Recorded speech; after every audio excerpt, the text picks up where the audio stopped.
मालेगाव येथील डोंगराळे या ठिकाणी झालेल्या 4 वर्षीय बालिकेवर अमानुष अत्याचार व हत्येच्या निषेधात येवला येथे सराफ असोसिएशन यांच्या वतीने संपूर्ण येवला शहर बंद ठेवण्यात आले व त्याचे तीव्र पडसाद उमटत मोठे आंदोलन छेडण्यात आले।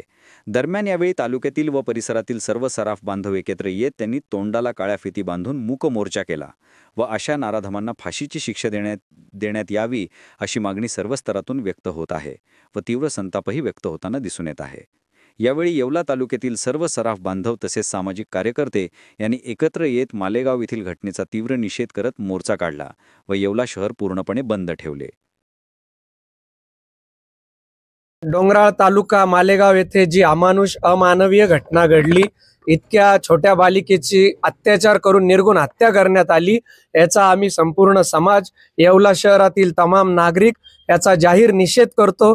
आमची एकच मागणी आहे की आरोपीला लवकरात लवकर फास्ट ट्रॅकवर खटला चालवून फाशीची शिक्षा झाली पाहिजे।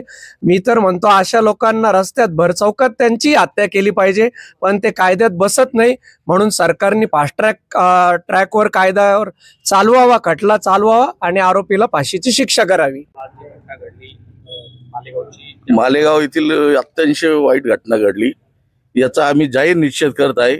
आम्ही पूर्ण सराफ बाजार याच्यात सहभागी आहे आणि अशा नरधमाला फाशीची नाही तर भर रस्त्यात उभं कापायला पाहिजे। आज आम्ही येवला तालुका सराफ बाजार बंद करून प्रांत साहेबांना आणि पोलीस निरीक्षक यांना निवेदन देत आहे। ही दुर्घटना समाजावर असो किंवा कोणावर असो हा अन्याय होता कामा नाही, याला कायदे कडक झाले पाहिजे आणि अशा नरधमांना उभं कापायला पाहिजे किंवा फाशीची शिक्षा देत आहे व्हायला पाहिजे। आम्ही याचा जाहीर निषेध करत आहे आणि पूर्ण तालुका बंद करून याचा जाहीर निषेध करत आहे। आपण पाहत आहात सत्य, वेग, विश्वासाचं नवं केंद्र, इंडिया न्यूज 24 तास।